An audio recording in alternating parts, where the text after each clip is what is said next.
Hello class 12, welcome to your education online class. We were discussing the main objectives of Sarva Shiksha Abhiyan, and we have discussed first three objectives, that the education should be, the students, those who will be selected will be from 6 years to 14 years, and secondly the education which will be provided to them should be relevant, and they should means the education, type of education which will be provided to them will be important, that yes, it is fulfilling the need and requirement uh,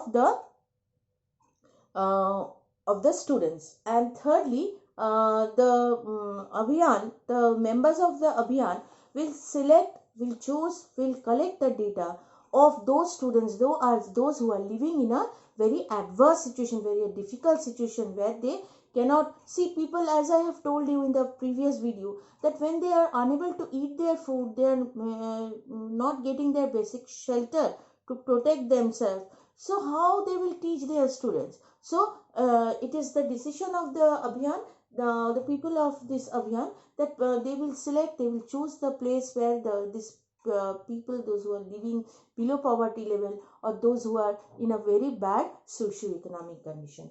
Fourthly, call out dropouts up to 8th standard. Means what?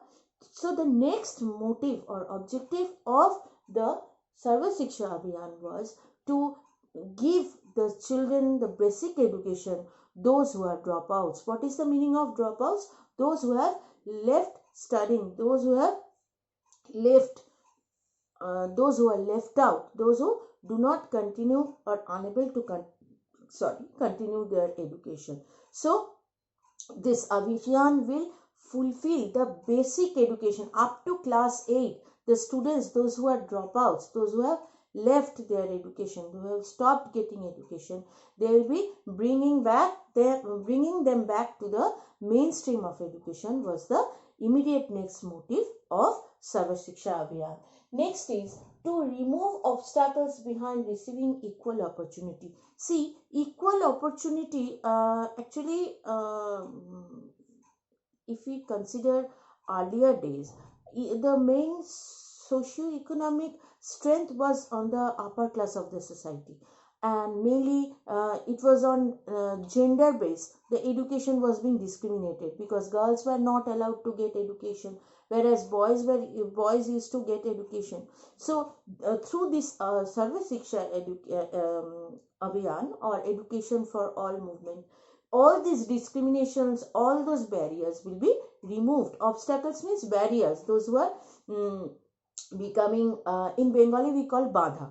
So to remove these barriers so that all can get the opportunity of education, this sort of this was the another objective of this abhiyan, so that all can get opportunity, caste, creed, means in respective to caste, creed, any socio-economic, and also the gender. If it's like that discrimination was followed earlier, this will, they will get education, they will not get education, all these barriers will be removed.